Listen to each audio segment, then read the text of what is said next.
Ça va bien? Si ça va bien, levez le carton vert. Ah, ça marche, ça va beau. vraiment bien. Si ça va pas bien, levez le carton rouge. Ouais. On a quand même des rouges déjà, c'est pas grave, c'est grave ça? Si vous avez déjà passé une entrevue, levez le carton rouge. Eh, wow! Ah, c'est bon. Si vous êtes en recherche d'emploi, levez le carton vert. Ah, tu vois. Je me présente, je m'appelle Nadine Lavoie. Et madame? Moi, je me présente, je m'appelle Nesrine Liahia. Nous sommes toutes les deux intervenantes en employabilité. Conseillère en emploi. Et en intégration pour les personnes immigrantes. Si vous êtes immigrant, levez le carton vert. Ah! Il n'y a personne ici qui vient du Québec qui a immigré de la rive nord à la rive sud ou vice-versa? Où sont les Québécois? Levez le carton rouge, les Québécois. Rouge. Ah, bonjour. On en a des Québécois. Nesrine travaille pour l'organisme La Maisonnée qui est situé à Montréal. Alors Nadine? Travaille pour Perspectives Nouvelles dans l'Anaudière. Vous savez où est l'Anaudière? Connaissez-vous? Lève le carton vert. Ah. Wow, c'est grave Nadine. Repentigny, Terrebonne, Joliette, c'est l'Anaudière. Bonjour tout le monde. Alors aujourd'hui, on va vous parler. Est-ce que je le vise lui? Je le vise nous? Ah, OK. L'importance des codes culturels en entrevue. Est-ce que vous croyez que c'est important, des codes culturels en entrevue? Levez le carton vert. Ah! Pourquoi? Pourquoi est-ce que les codes culturels en entrevue sont importants? Est-ce que quelqu'un le sait?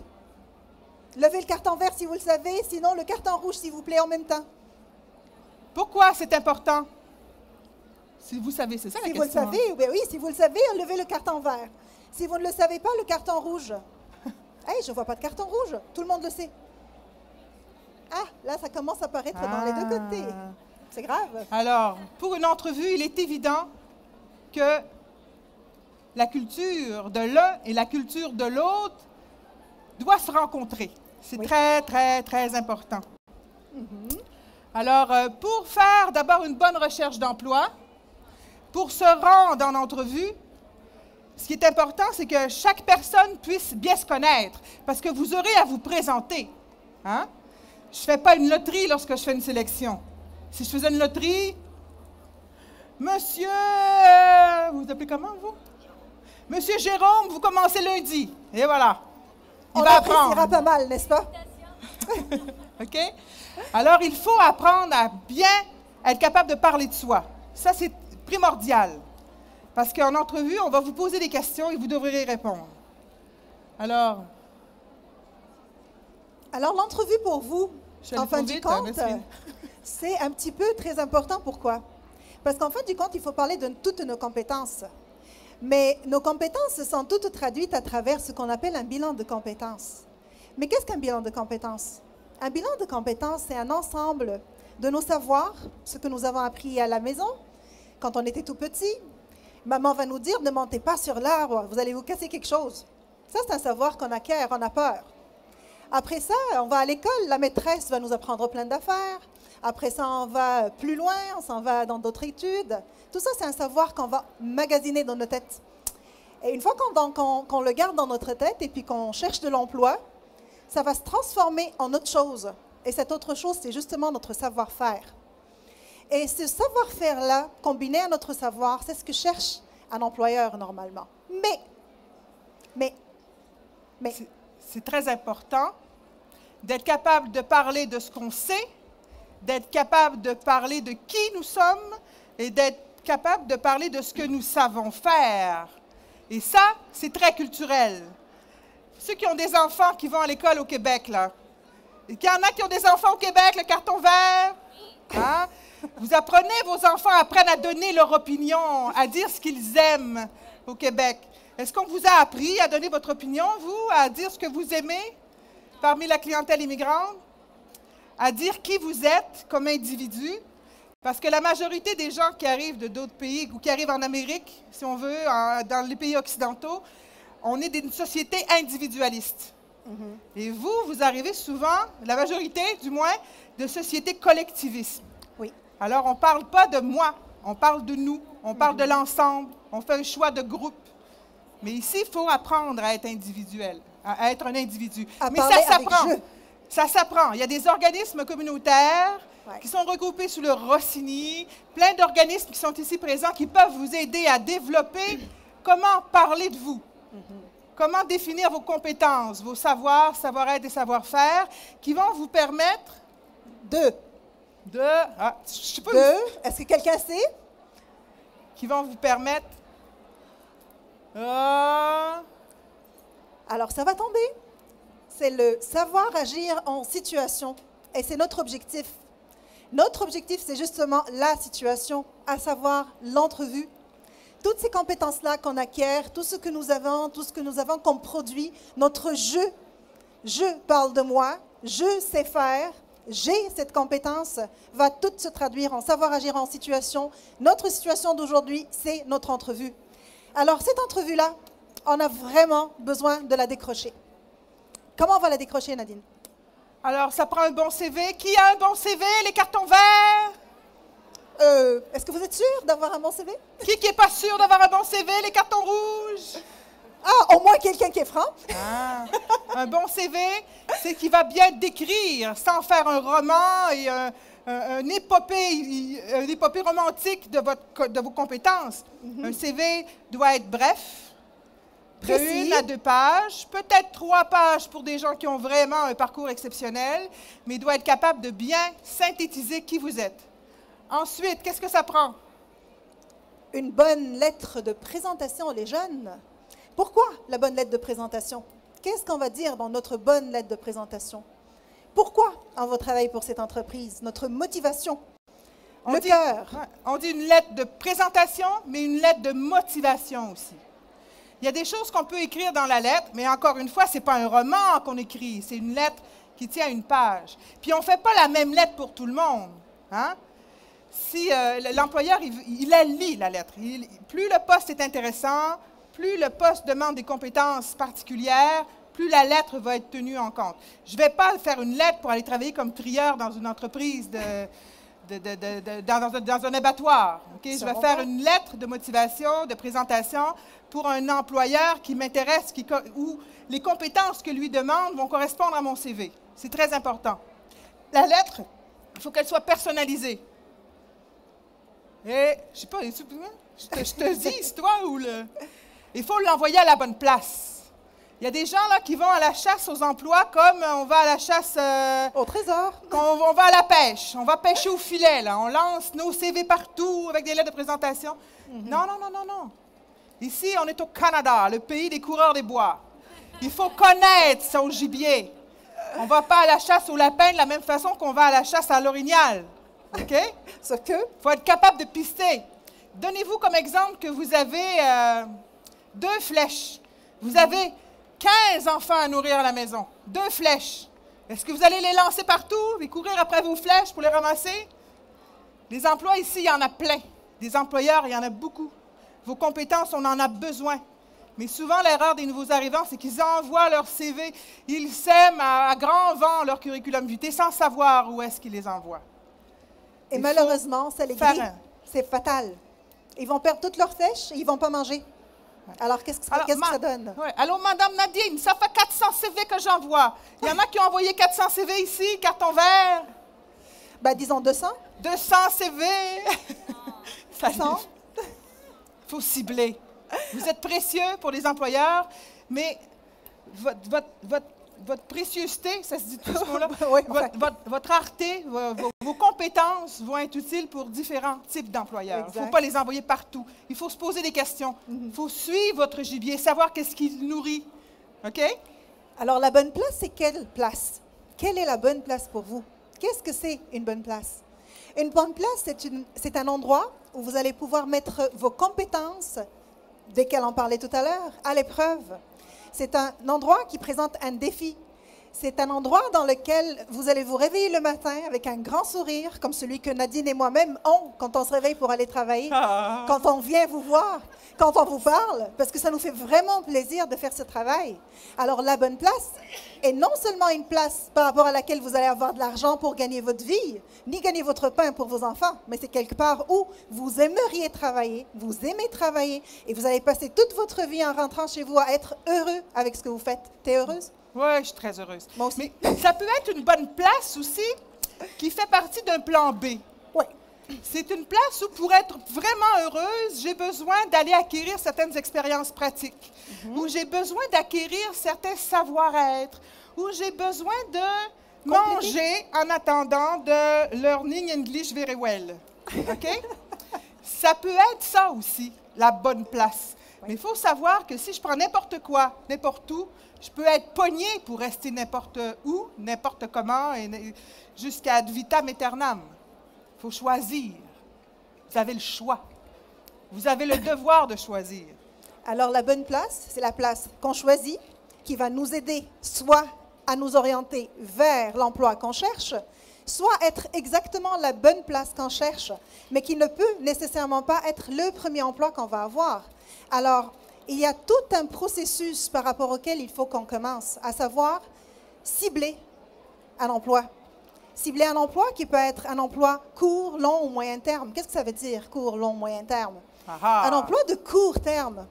Dis-moi. Non, vas-y. Alors, l'emploi de court terme, c'est un emploi que, aujourd'hui, va me donner la possibilité de gagner ma vie tout en répondant à certaines de mes compétences. Parce que celui-là, c'est vraiment un mini plan A. Mais celui-là va me permettre de monter les échelles aussi. Quelle échelle? Ma cible. Pourquoi est-ce que je suis venue ici au Québec, vous les immigrants? Je suis venue certainement pour réaliser un rêve. Ceux qui sont venus pour le climat, levez le verre. J'ai pas de verre.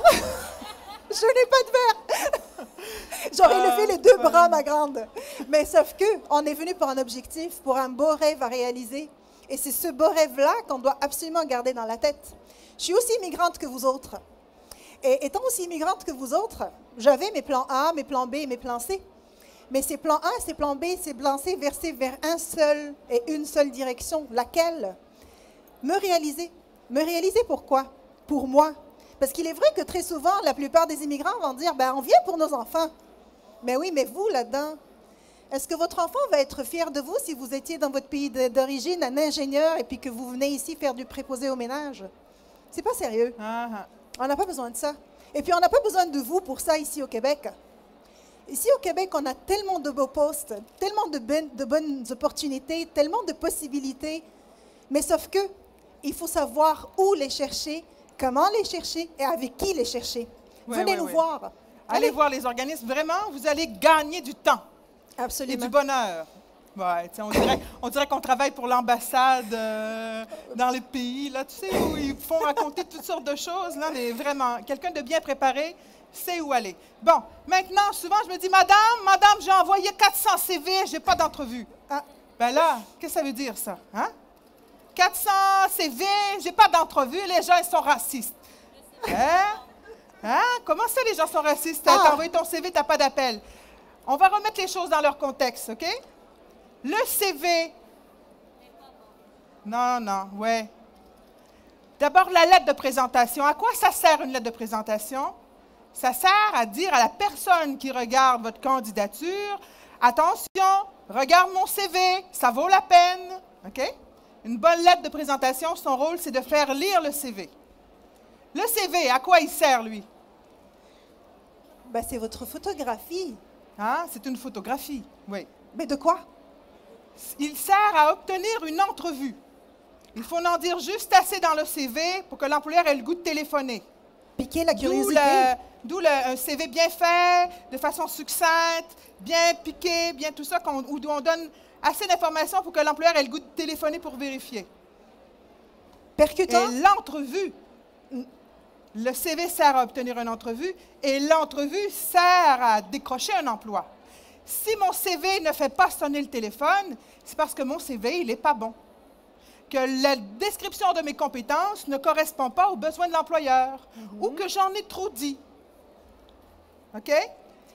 Les professionnels des CV, ils sont dans les organismes d'aide aux immigrants, dans les agences de placement, mais dans les organismes où on va prendre le temps de vous poser des bonnes questions, vous allez pouvoir pousser votre réflexion pour savoir « je suis qui, moi ».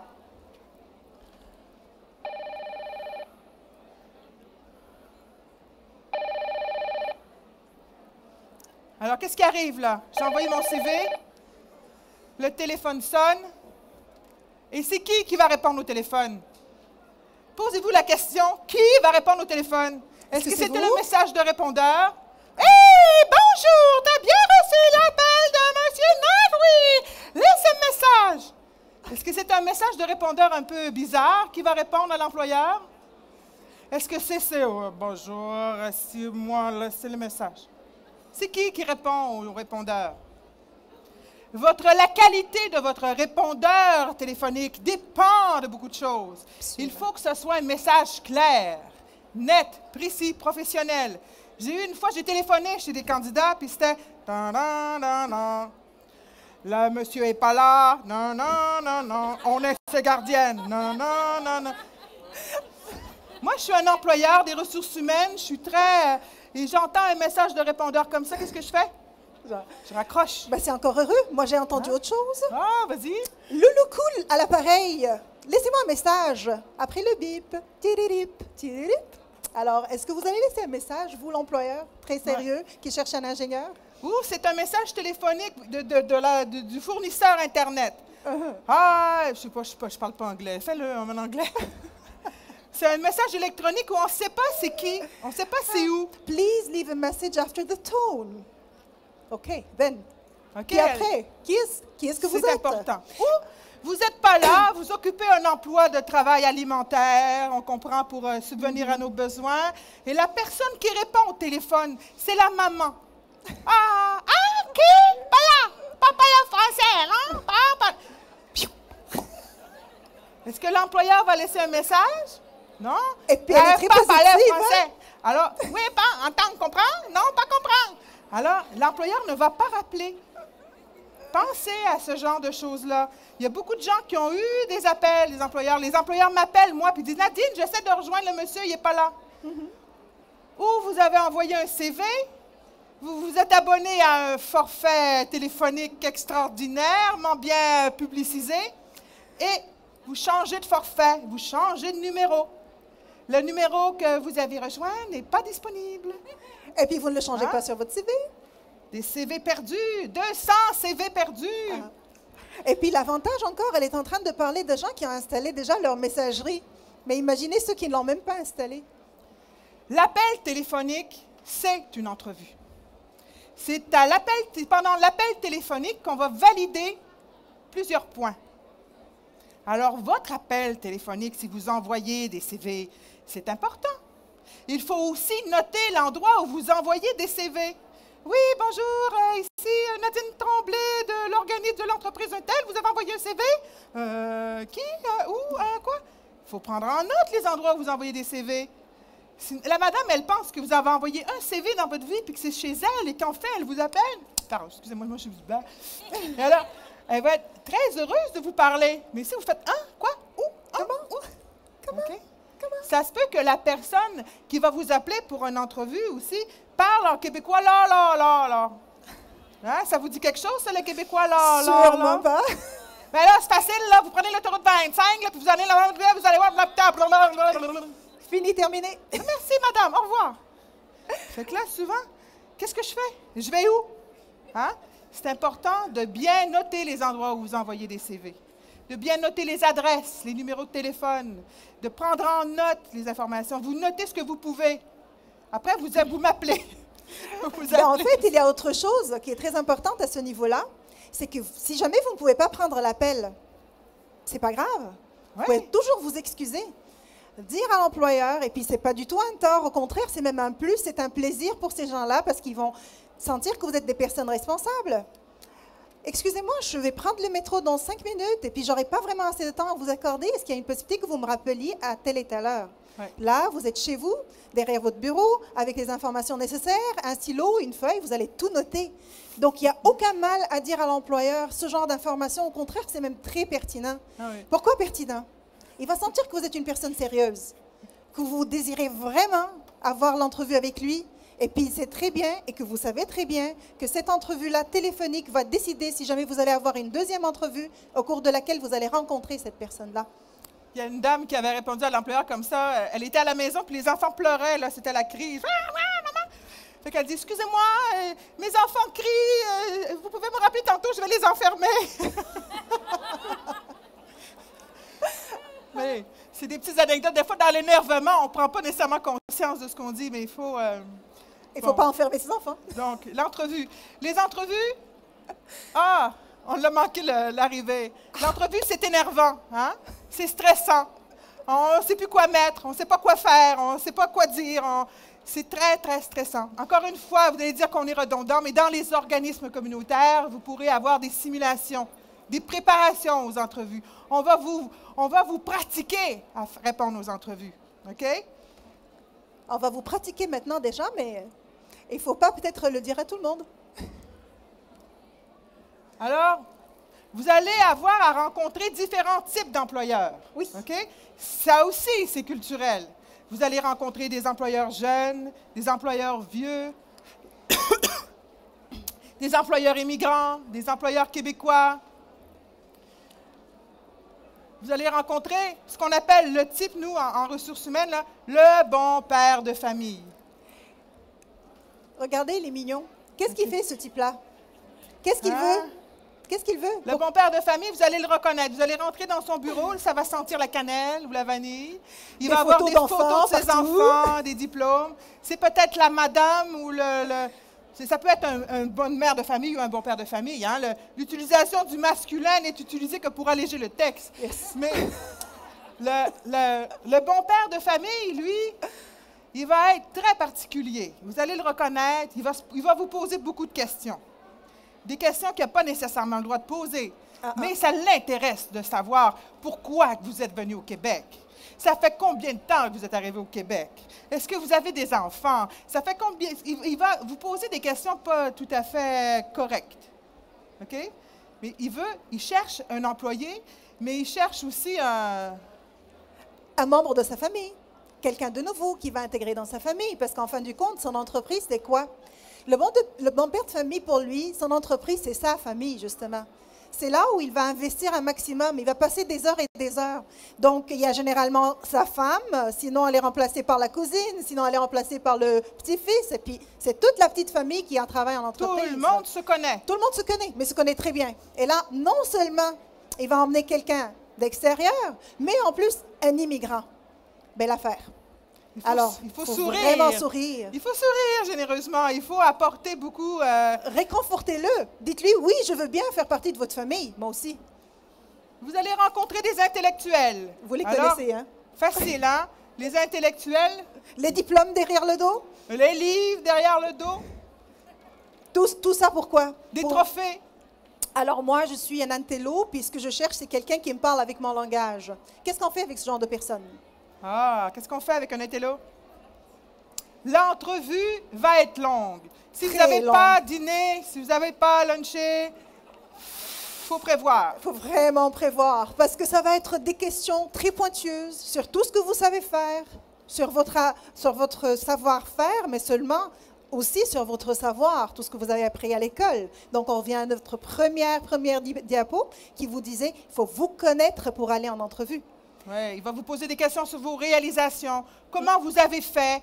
Comment vous avez obtenu tel résultat? Il va investiguer, parce que peut-être que ce que vous avez fait va le servir, lui, peut-être.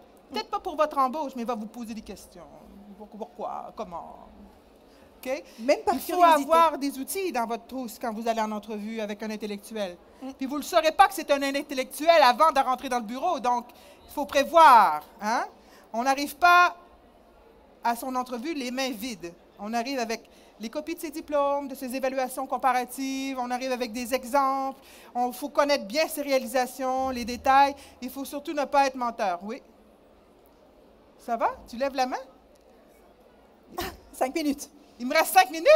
Ah non, on va faire une manifestation, il n'y a pas de problème. Est-ce que vous voulez nous garder encore plus ou est-ce qu'on s'en va? Alors, gardez-nous, vert. OK. Il y a aussi les pros des ressources humaines. Eux, Il n'y a rien qui passe. C'est des pros. Oui, c'est Hein? des questions très strictes. C'est des questions que vous allez voir tout à l'heure. C'est vraiment des questions qui sont très orientées. Alors, qu'est-ce qu'on fait avec ces gens-là? Comment leur répondre? Ah, les ressources humaines, ça prend préparation, préparation, préparation. Et ça, on le fait dans les organismes. On vous pose la question une fois, on attend dans le milieu de l'entrevue, on vous repose la question 2 fois, on vous repose la question 3 fois pour valider. Pour On être pose des sûr questions que vous très dites la techniques. vérité, en fait. On peut aussi. vous faire passer des batteries de tests aussi. Les psychos, les je ne sais pas quoi. Puis, plein j'ai des gens, moi, qui ont eu un test. Deuxième entrevue, c'était un test pour vérifier le travail d'équipe, la collaboration. Et il fallait jouer au bloc Lego. Alors, le monsieur, qu'est-ce qu'il a fait? Je Pour joue pas. montrer son sens de la collaboration et d'équipe, il a pris les blocs Lego et il les a lancés partout. Il a dit, moi, je ne suis pas fait tant de kilomètres pour jouer au bloc Lego. Ben, il n'a pas été retenu. Hein? Il y a aussi le bon gars. Allez, sors de là.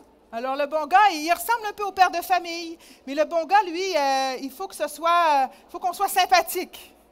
Il faut qu'on soit capable de lui servir rapidement l'information qu'il a besoin, d'être efficace. Pourquoi? Demain matin, il faut que je sois capable de travailler demain matin. Ce n'est pas avec lui là qu'on va pouvoir faire les apprentissages. Il faut être efficace. Tout de suite, demain matin. On rentre dans l'entreprise. Il n'est pas très organisé. L'entrevue, elle n'est pas très claire. Non, non, non, non, non, non. OK? C'est le plus dangereux des employeurs. Le bon gars avec son sourire, là, OK? Il faut faire très attention. On va aller vite tout de suite. Oui, très vite, là, Alors, maintenant. il y a des types d'entrevues. Oui. Les types d'entrevues. L'entrevue traditionnelle, un ou plusieurs intervieweurs. On va passer vite là-dessus. Oui. Donc, on peut arriver en entrevue, puis il y a 3 personnes qui vous attendent. Quand vous arrivez en entrevue, attendez avant de vous asseoir. Peut-être que quelqu'un a déjà choisi qu'il allait s'asseoir à l'endroit où vous allez prendre sa place, puis là, il va être malheureux. OK? Enfin, surtout, c'est vous qui allez être malheureux par la suite. L'entrevue de groupe ou plusieurs candidats en même temps. Donc, on fait venir tout le monde qui sont reconnus. On fait une entrevue de tout le monde, et puis après, on va faire un speed dating. On va prendre 5 minutes pour rencontrer chaque personne. Et du lot de toutes les personnes qu'on a rencontrées, on va en choisir 3. Souvent, quand on cherche plusieurs postes en même temps, plusieurs postes à pourvoir, plusieurs candidats pour un même poste, on va faire des rencontres de groupe. OK? On va avoir aussi des entrevues informelles. Donc, ça se passe au restaurant. Café. Ça se passe sans s'en rendre compte. On a une entrevue, puis bon, je suis recrutée déjà. Merci, monsieur, madame, merci. Il faut faire très attention. C'est des entrevues très dangereuses, par exemple. Pourquoi? Parce qu'on est dans un cadre informel. On prend un verre ensemble. On est en train de discuter comme si on était de vieux amis. Sauf que la personne qui est devant vous est là pour vous recruter pour un emploi. Les chercheurs de tête vont souvent faire ça. Exactement. Donc, ils veulent savoir exactement quel genre de profil est-ce que vous avez, quel genre de compétences vous avez, mais surtout, à travers un sourire, avoir toutes les informations qu'il leur faut pour le poste, justement. Et puis là, on parlait tout à l'heure de l'entrevue téléphonique. Donc, ça cadre carrément et exactement avec ça. Généralement, l'entrevue téléphonique va précéder toutes sortes de ces entrevues-là. Ce que l'employeur québécois veut, c'est un employé autonome, motivé, compétent, loyal et sympathique. Un employé qui sera capable de rapidement faire la job, dans le sens de travail, on s'entend, de communiquer, d'apprendre, de se remettre en question, de faire une différence positive pour l'entreprise et de travailler en synergie avec une équipe de travail déjà en place. Ici, on est en situation de pénurie de main-d'œuvre. Absolument. On roule à 15 employés alors qu'en réalité, on aurait besoin d'être 20. Ouais. Vous arrivez de pays où il y a eu des baby-booms, où on fonctionne à 40 alors qu'on pourrait très bien fonctionner à 30. Ouais. Ici, les gens, il faut qu'ils soient fonctionnels. On n'a pas le temps de faire la préparation du candidat, de le former. Il faut que vous rentriez dans l'entreprise rapidement. Très vite. Il faut que vous travailliez en collaboration avec l'équipe de travail, parce que l'équipe non plus, elle ne veut pas perdre de temps. Il faut être capable de prendre la critique. Il faut être capable d'écouter surtout. Et très important de pouvoir écouter. Quand vous entrez en entreprise, la première chose que vous faites, c'est de ne pas montrer vos compétences au jour d'aujourd'hui. Observez, regardez comment ça marche, regardez comment ça fonctionne. Pourquoi est-ce que ça marche de cette façon-là? Pourquoi est-ce que monsieur a dit telle chose à ce moment-là? Écoutez les gens. Essayez d'apprendre à travers l'expérience des autres. Apprenez avec votre équipe et puis après ça, trouvez-vous une place. Et cette place-là, ça va être celle que vous allez vous créer vous-même à travers ce que vous allez apprendre des autres. Et puis à travers vos compétences antécédentes, parce que vous en avez des compétences. OK. Alors, lorsqu'il y a des problèmes, des différends culturels, ce que je dis, c'est pas ce que, ce que toi tu me dis, c'est pas ce que je comprends. OK? Exemple. Ce que je veux voir, c'est pas ce que tu me montres. Oh! Ce que je veux dire, c'est pas ce que tu comprends. Vous savez, il y a cette image-là très importante des 3 singes de la communication. Oui. J'entends rien, je ne vois rien, je ne dis rien. Alors, ne prenez pas pour acquis que vous allez être capable de répondre nécessairement à ce que l'employeur veut entendre. Demandez une préparation. Préparez-vous, ça existe et c'est gratuit. Ça va vous prendre 3 semaines, vous allez vous sauver une carrière, vous allez sauver du temps, vous ne pouvez pas savoir comment. Les préparations en méthode dynamique de recherche d'emploi, ça prend 3 semaines, ça prend 1 mois, ça prend le temps que ça prend. Mais vous allez avoir des professionnels, puis vous allez vous voir interagir aussi. L'entrevue, c'est dans les premiers 5 minutes que ça se joue. Oui. OK? C'est pas nécessairement ce que vous dites, mais comment vous le dites qui est important. C'est l'approche. Ici, on s'attend à ce qu'un homme regarde les femmes droit dans les yeux. OK? Oui. C'est important. Si l'homme fuit le regard tout le temps, l'employeur va penser qu'il y a des problèmes. À cacher, ben oui. Ah, il y a quelque chose à cacher. Alors que ce n'est pas vrai. Ce n'est pas nécessairement vrai, c'est une question de culture. Souvent, les gens des ressources humaines me disent ça, moi. Ils ne me regardent pas dans les yeux. C'est un arabe, il n'est pas capable de regarder les femmes dans les yeux. Alors, vous savez ce que je leur dis généralement, Nadine, dans ce genre de situation? Non? Je suis une belle femme, regardez-moi. Oh, okay. Non, mais ce qui est vrai, parce qu'en fin du compte, moi aussi, je viens d'une culture arabe, et je sais très bien que normalement, ils ne me regardent pas par respect pour moi. Il y a encore qu'il reste 2 minutes, tu vois. Ben, très bien, on va y aller très vite. Mais ce respect-là, il faut aussi que j'arrive à le gagner, vous voyez? Donc, l'idée, c'est quoi? C'est en fin du compte créer ce lien avec les gens. Comment est-ce que je crée le lien? Ici, au Québec, les yeux, c'est le miroir de l'âme. Donc, ce miroir-là, reflétez-le. Ayez un beau regard. On peut tous se regarder. Et voilà, regardez son beau sourire. La première question que l'employeur va vous poser, c'est « Parlez-moi de vous ». Hein? Il faut que vous soyez capable de lui répondre succinctement sur qui vous êtes, dans quoi vous avez étudié, puis qu'est-ce que vous savez faire. Là, on va vite, là, parce que la madame a crié après moi des chiffres. Allez, allez, go, go, go! Alors, pourquoi vous plutôt qu'un autre? Vos objectifs à court, moyen et long terme. Où vous voyez-vous dans 5 ans? Avez-vous des questions à me poser? Ça, c'est super important d'avoir des questions à poser. Là, on va vous donner, on va passer vite les points forts, les points faibles. On va vous donner le secret parce qu'il nous reste 1 minute. Allez, je n'appuie pas sur le bon, là, bon. Les 3 S de l'entrevue, OK? Ça, là, ça ne sort pas d'ici, OK? Vous si quelqu'un vous pose des questions, ce n'est pas nous. Oui, c'est un secret, OK? Très bien gardé, s'il vous plaît. Alors, il y a 3 S. Rapidement, un premier S pour l'entrevue. Non! C'est pas le sexe, non, elle a dit le sexe, c'est pas ça. Et pas de salaire non plus. C'est pas le salaire non plus. Ni le sourire. Un peu. Ah, c'est super, le sourire. Mais en fait, ça entre là-dedans, c'est bien, ça entre là-dedans. Ça entre là-dedans. Il va vite, là, parce que c'est séduire. Ah oui, alors comment il y a un mode de séduction qui est important. Si j'arrive en retard de 15 minutes, est-ce que je suis séduisant? Ah bon, oui. Je vais être séduisant si j'ai téléphoné avant pour dire « Excusez-moi, il y a une manifestation, il y a trop, blablabla. » Là, il faut avoir le numéro de téléphone de la personne pour la prévenir si vous êtes en retard. OK? Il faut être bien habillé, il faut être beau. Il ne faut pas sentir trop le parfum ou pas assez le parfum. OK? Pas trop de maquillage. Il faut être bien peigné, pas trop maquillé. Pas trop de boucles d'oreilles, il faut être très présentable. OK? C'est un petit truc comme ça. Si vous allez dans un laboratoire, vous êtes chimiste ou biochimiste, habillez-vous en blanc. Hein? Oui. Si vous êtes mécanicien, technicien, opérateur de machine fixe, habillez-vous en bleu. Bleu marin, ben oui. Hein? La couleur de l'emploi va se refléter de façon inconsciente sur le cerveau des ressources humaines. OK? Séduisant, c'est être le bon employé pour le poste en question. Sécurisé. Super important. Comment on le sécurise, l'employeur? Pourquoi il faut le sécuriser, l'employeur? C'est très important de le sécuriser parce qu'il va vous intégrer dans un emploi, il va vous prendre, mais il a besoin d'avoir toutes les assurances nécessaires que vous êtes la bonne personne pour le bon poste. Sinon, il ne peut pas vous embaucher. Si je suis technicienne en ressources humaines puis que je vous passe en entrevue, que je vous embauche et que le 2e jour de votre emploi, on se rend compte que vous êtes complètement incompétent, complètement antisocial, complètement... Qu'est-ce qui va m'arriver à moi? On va me mettre dehors. On va dire que je ne suis pas compétente pour recruter quelqu'un. Donc, quand vous êtes en entrevue, sachez que les personnes immigrantes, c'est un petit peu épeurant pour quelqu'un qui doit faire du recrutement. Je me cache. Est-ce que vos compétences sont à jour? Est-ce que vous allez travailler pour l'entreprise, pour un premier emploi, puis qu'après, vous allez partir vers une autre entreprise?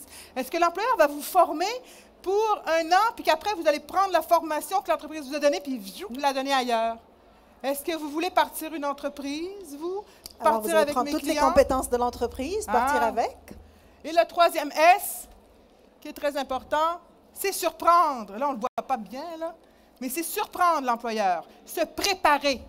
Vous savez où est-ce que vous allez passer une entrevue. Il y a Internet maintenant.